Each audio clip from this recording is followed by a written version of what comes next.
राधे राधे सभी भक्तों को आप सबका स्वागत है मेरे प्यारे बनवारी चैनल में। आज का टॉपिक आपका विष्णु पुराण से रिलेटेड है, जिसमें ये बताया गया है क्यों कलयुग को श्रेष्ठ माना गया है, औरतों को साधु और शूद्र को भी श्रेष्ठ माना गया है।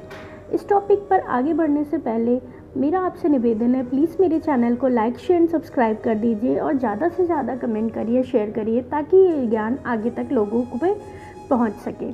चलिए टॉपिक पे आगे बढ़ते हैं कि ऐसा क्यों है, ऐसा क्या कहा गया विष्णु पुराण में जो कलयुग को श्रेष्ठ बताया गया है।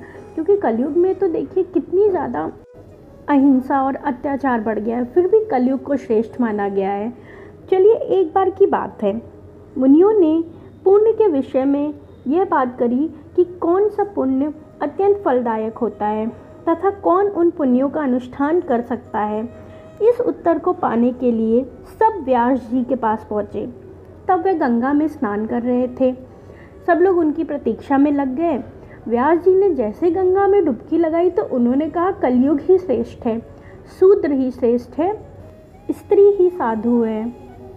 तब सारे मुनि बड़े ही सोच में पड़ गए कि हमारे सवाल पूछने से पहले ही व्यास जी ने उत्तर दे दिया है कि हमारे मन में क्या सवाल चल रहे हैं।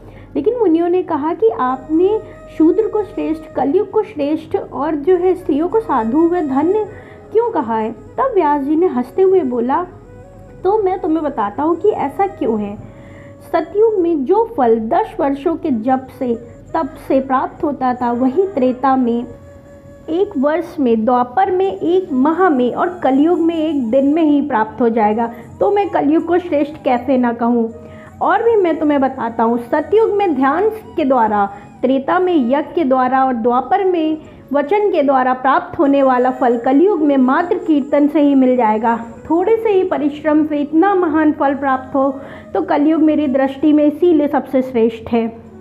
अब मैं तुम्हें बताता हूँ कि मैंने शूद्र को श्रेष्ठ क्यों कहा।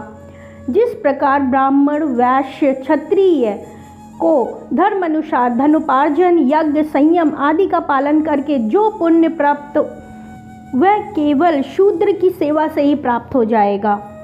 किसी चीज़ का भय और संयम नहीं करना पड़ता, इसलिए मैंने शूद्र को सबसे जो है श्रेष्ठ माना है।